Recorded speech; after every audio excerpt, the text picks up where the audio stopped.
Westbrook have both been on historic streaks. Yesterday, Michael Jordan was asked which was more impressive. Say what? Both. They're all both hard, you know, and uniquely, it shows the talent, you know, that we have within the league.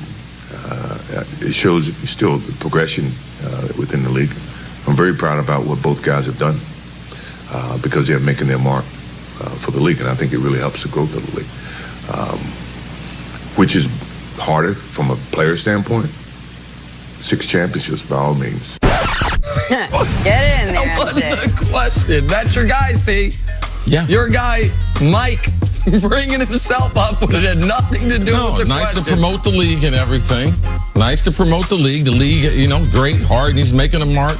Russ doing, but Little you know, reminder. when it's all said and done, he's the GOAT, and his record speaks for itself. He knows it. Yeah. Can I say one thing about the GOAT and Wilt?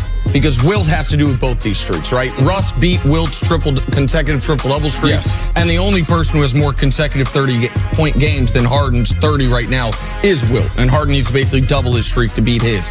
It's one of the reasons why in basketball, like, I think Wilt's standing amongst all-time greats is hurt by how great his numbers are. Yes. If his numbers were 20% worse, they would almost be more believable. If instead of averaging 50 a game, he averaged 45, maybe we'd almost look at him in a great, because he's never brought up in the greatest player of all time discussion. But he's got his own record book. Like, all the records are non-Wilt Chamberlain categories, which is what makes what Russ just did so impressive. So, little shout out to Wilt while Mike's shouting himself out. Yeah. Nice to hear from Mike, though. It's nice to hear from Mike, especially on a day where LeBron's losing to the Hawks. Right. Great stuff. Okay. Time for stories to start your morning. Not Epic ideal. comeback for number 2 ranked Duke last night. They were down 23 to Louisville with less than 10 minutes to go and ended up winning. See, how big was this for Zion and company? Big win for Duke. You had thought this was one of those college nights in January, February. We see the top teams, they lose all the time, especially on the road. Louisville's a tough place. Louisville's talented. We know the program is going through some transition right now, but huge win for these kids to be able to stick in there, and the last 10 minutes was exciting. And to do it despite Zion Williamson having some stops and starts due to foul trouble in this game. Cam Reddish, the third of the 3 superstar freshmen, was outstanding. They got this win despite R.J. Barrett having one of his worst games of the year. Great win for Duke in Zion, 27-12. Last night, Celtics taking down the Sixers 112 to 109, and that was with no Kyrie.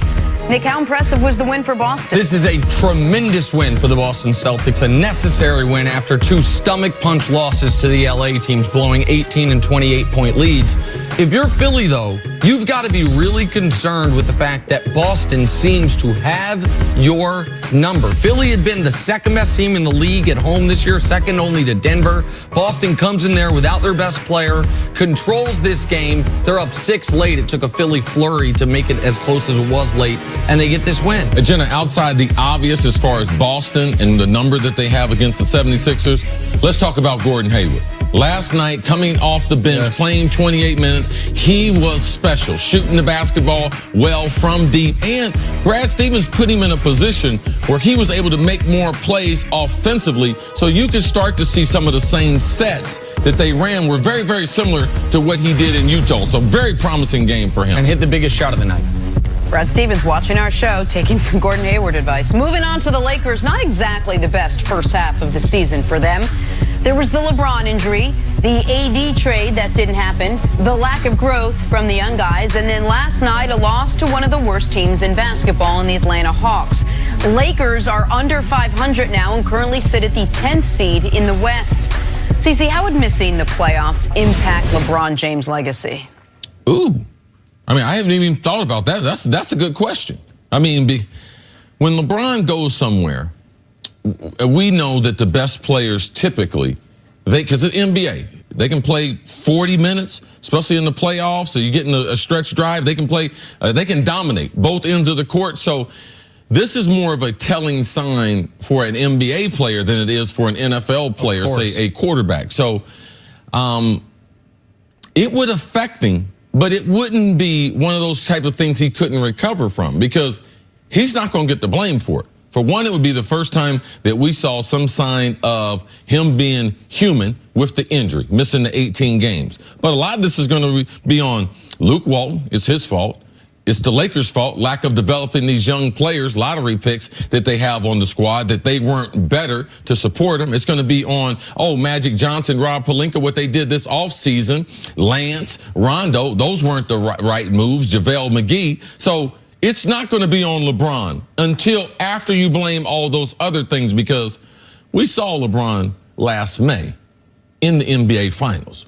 We saw LeBron the first 20, 25 games of this season. So we know LeBron, it's still in him to play at a high level. So all those other people and parts of the organization are going to get blamed before LeBron does. So I agree with you in the short term, but in the long term, I disagree with you entirely. In the long term, when people if they miss the playoffs and you are just looking at LeBron's basketball reference page 10 years from now, nobody's going to remember, they signed Lance and the coach stunk and the young. The reason why I say right now is because we don't know if he's going to win a championship. Sure, absolutely. Let's just say he's going to win. If he ends up winning the championship, then it doesn't matter.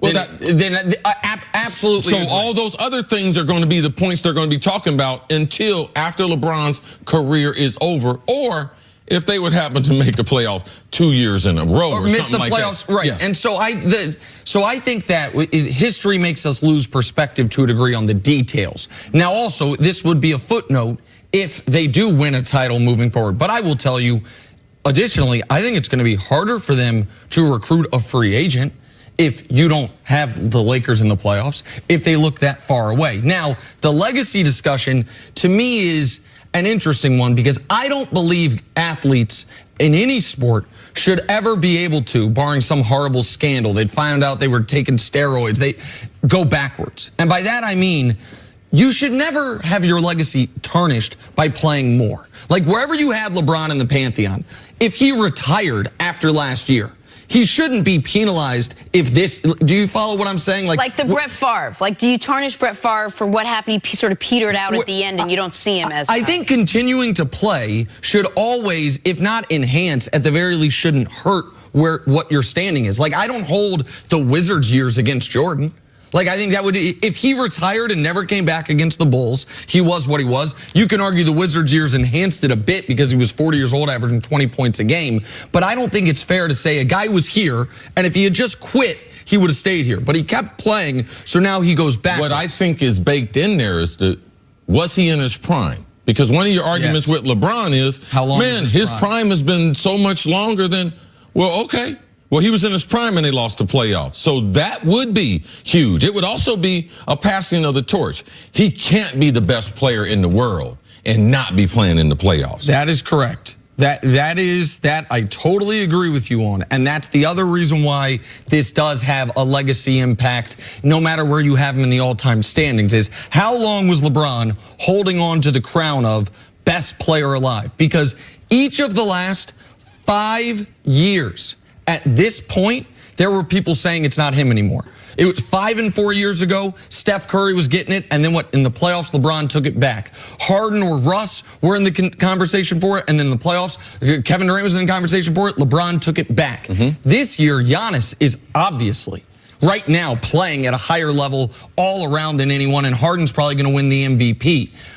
If LeBron doesn't have the opportunity to in the playoffs, take it back, then it is a passing of the torch of who the best player alive is in the public sphere. And that is part of the legacy. How long were you the best player? How many straight years did you go to the playoffs? How long did you stay in your prime? One quick question for you that you brought up, which was interesting. Do you think the Lakers not making the playoffs will impact the free agent that the Lakers are able to get? I think it will impact the Lakers, yes, because guys want to win, but also, I mean, there's plus and minuses everywhere. Will that be a plus or minus for him? A guy like Kawhi, I don't necessarily know that. Kawhi could be like, man, they weren't good before I got here. I came here, then they were great. So there is a positive spin to it, depending on that individual player. I just think how great LeBron can be is the best recruiting tool the Lakers have. And if he doesn't have a few weeks in the postseason to remind people how great he can be, that's a recruiting tool they won't have. Yeah, no, it's an interesting topic. All right, back to the NFL now. It appears the end has come for Antonio Brown in Pittsburgh.